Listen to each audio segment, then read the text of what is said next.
Welcome to another edition of Eye on the Issues. And today we're going to venture outside the typical realm of what we cover. And we're going to talk to a social media influencer by the name of Tony Schaffer. Tony, you go by Middle Road Sanity on TikTok. Tell us about who you are and why you decided to move in this direction. Again, my name's Tony. I was a political science major. I was studying to be a lawyer in the International Court of Justice, which is for the United Nations.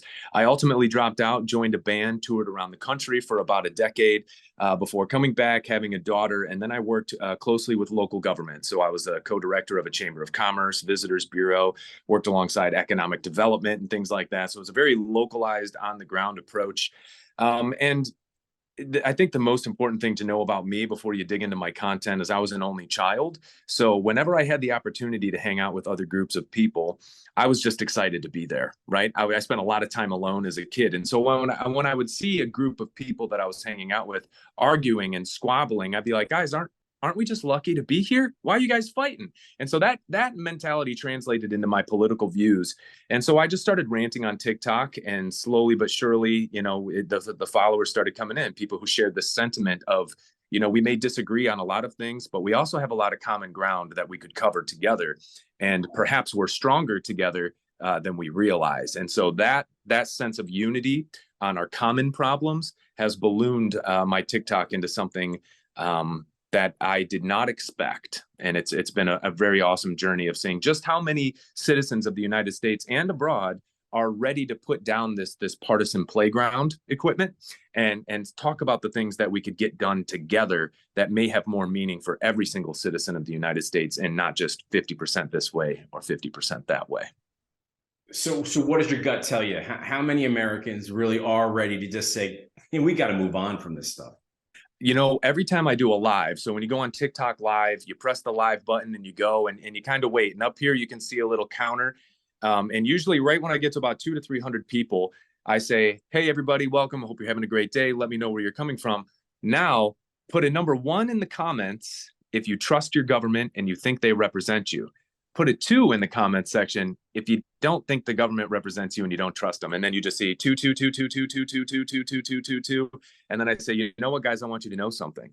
We all said the same thing, and you don't know what anybody's political affiliation is. You just see that we all feel the same way. So I think that's a great place to start. So I think there's an overwhelming majority of Americans who feel that our political system has gone off the rails and that there's really no accountability. We feel helpless sometimes. That is our vote really the only voice we have, or is there perhaps something else we could be doing? And that's been a large focus of my channel. Very good point. The status quo clearly not working for lots of people around this country right now. So let's give me 2 answers. The first one, give me a quick answer to for this question. And the second portion, just feel free to go on. Where are you from and what is ESG for people that don't know about it? So I'm here in Ohio, the great Midwest. We're a swing state, which probably also plays into my middle road thing. I know plenty of good-hearted Republicans. I know good-hearted Democrats, and all the shades therein of right wingers versus leftists, and so on and so on. So I'm here in the swing state of Ohio. I've heard it all. I'll say that. So when we talk about ESG. ESG is environmental and social governance, right? And this is really a framework for stakeholders and shareholders and investors to evaluate different businesses and corporations, right? And their business ethics. So environmental means, are these guys and gals beholden to whatever environmental standards we say goes? And then the social part of it is, what's the new social trends? What are the consumers buying, and what types of things do they disagree with? And we want to make sure that those companies don't violate those things. And governance being who's accountable for that, which obviously if a company comes out and says, we're going to do X, Y, and Z, and then they don't, they could be held liable by the SEC, the Security and Exchange Commission. That's ESG in a nutshell. Okay. And so let's talk about if you think about it for a second, 3 years ago, 5 years ago, I don't think anybody knew what ESG was. How did we get to where we are right now? So I think it, and let me kind of zoom out macro here. The idea of corporate America we see it from a consumer level. These are the products we buy and the services we participate in. But I think we need to start looking at corporate America as the fourth branch of government. But there's also a fifth, and that's the citizenry. And the fifth branch there, we've been largely inactive. We vote every 2 to 4 years, but other than that, what say do we have? What mechanisms do we have in place to get our voice out? Because that fourth one, corporate America, they seem to have a pretty large and powerful voice. So ESG, if you look at it from a macro perspective, from this wide out view, it seems good. It seems like ESG could be a constitution specifically for corporate America. It could be good. But what we probably know is going to happen is who's going to determine what is environmentally sound? Who's going to determine what is socially sound? And then as far as the governance and holding them accountable, well, how do we know that the SEC isn't in their pockets as well? So how did we get here? I feel like it's a way for stakeholders and investors to capitalize on social movements and social trends. And at the end of the day, it's about the bottom dollar, which is, that's not new. So how did we get here? I think we've been here. This is just an evolution and a new iteration of the same old, same old. It's a way for them to make more money while just following social trends to see which companies are going to be viable and which ones are going to violate those social trends and environmental standards as far as, who's going to lose money and who's not if they play by the society's rules. Does that make sense? It does make sense. So let's take a left turn in Albuquerque if we can and talk about 15-minute cities. What are they? So this is one of those things, and I say middle road because I oftentimes try to sit in the middle and I let everybody talk first. I want to hear what this side says, and then I want to hear what this side says. So on the most benign, harmless definition of a 15-minute city, it's a practice in economic development where we're trying to make districts in cities where if you live in a section of a city, you're going to be able to get everything you need for your life within 15 minutes, which from that benign standpoint, we say, oh, okay, so if you're handicapped or maybe you don't have a vehicle or maybe you're economically challenged and you don't have money for taxis and so on, you can by foot access every single thing that you need to get by in your life. So it's really just an economic development practice is to say, how can we make our cities better? And so from that standpoint, I say, great. I think there's lots of things we could do to make our cities better. But on the far other side, where we see this more conspiratorial thing, we start to see, okay, these districts, am I allowed to leave? Am I free to reign however I want? Well, the answer is yes. But my fear is that given another pandemic, given another situation where we're locked down in our houses and things like that, then are we constrained to these? Are we not allowed to leave? I think that's a very good question to ask. But by and large, a 15-minute city is an economic development practice that tries to put everything the citizen needs for their life within 15 minutes of their house. Now I got to ask you, do you live in an area like that? I do not. No, I live in rural Ohio, and most people around me have no idea what a 15-minute city is yet. And have you been to a 15-minute city? And if so, whereabouts? I have not been to one that has been completed. I know that Cleveland, Ohio is on the list, and that's about 50 minutes from me. I do frequent Ohio. I'm a small business owner. I'm a freelance content creator, photographer, videographer. So I go to Cleveland quite a bit for work. So once they wrap up that project, I'm sure I'll be in the thick of it, within the next probably 12 to 18 months. So let's talk about what's going on with our country right now. Obviously, as a social media influencer, you see things from a little different angle than the average Joe. But what is your take on what's happening to America right now, as partisan as it is, and what's happening up here, as well as how we're dealing with China and other parts of the world?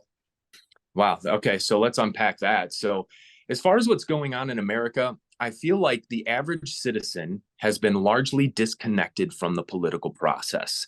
We think that voting every 2 to 4 years is all we really need to do. Most people don't know when their city council meets, let alone who their district ward representative is or who the finance director is at their city hall. These are things that like my grandparents used to know, but it's largely my generation I know is disconnected from it. And so then what's happened is we've gotten all of our information about what's happening in DC from talking heads on the internet. and whether that's Rachel Maddow on the left or Tucker Carlson on the right, that's where people get their information.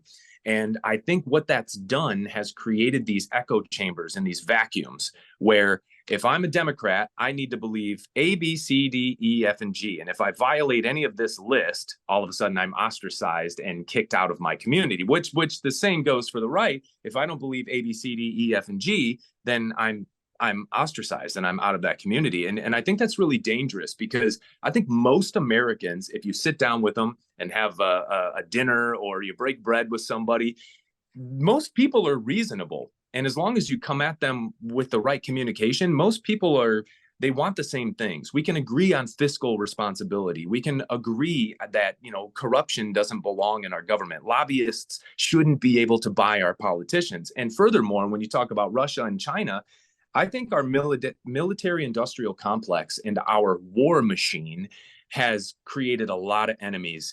And the enemies we already had, they're even more upset with us because they see our military paraded around the planet. And it's not for valor. It's not for merit. It's not like we're out there helping people. We're out there because it makes money for contractors. And that's a really dangerous game to play. And so when we see the people in DC playing those types of games, that type of chess game, that's very alarming to me. And then when you take your eyes off DC and you look at the populace, like you asked me what's going on with the partisan stuff, we're over here arguing about things that, to me, fall very low on the priority list compared to the behavior of our government in the geopolitical, the global sphere of things, And so people will come at me on my TikTok and say, but what about the LGBT? And what about the, Christian family values? What about these things? And I'm like, a lot of those things need to be handled on an individual basis. A lot of those things can be handled by the communities. You can start a nonprofit. You can start a foundation. You can start an after-school program. You can handle these things. Don't wait for the bureaucrats to do it because they're probably going to do it wrong. You might not, though, as the American citizen, and we have that power. But more importantly, I think we need to be turning our eyes to a common goal. We need to be turning our eyes to a common problem, which is the people in DC have largely abandoned us for corporate interests, and they're wreaking havoc. I live not too far from the Norfolk Southern train derailment in East Palestine, and the fact that Norfolk Southern's largely going to be held not accountable. So what are they really going to have to suffer for this event that happened? And we see it time and time again from the Wall Street bailouts under Obama or the no bid contracts to Halliburton from Bush and Cheney. It's over time in my adult life, I've seen DC slowly just abandon the average American citizen for the sake of corporate interests. And that to me is what we all need to turn our eyes toward right now. And then if we want to get back to fighting about the left and the right and blue team versus red team and all that, great, awesome. We can get back to the thumb war after we do some serious work in DC. Good stuff. All right. So Tony, people that want to think outside the box and find out what you're saying on a daily basis or weekly basis, how can they find you? So the most important place to find me right now is TikTok. And for those of you who might cringe when I say it, I want you guys to do an experiment. Go to Instagram, if you have it, and type in France.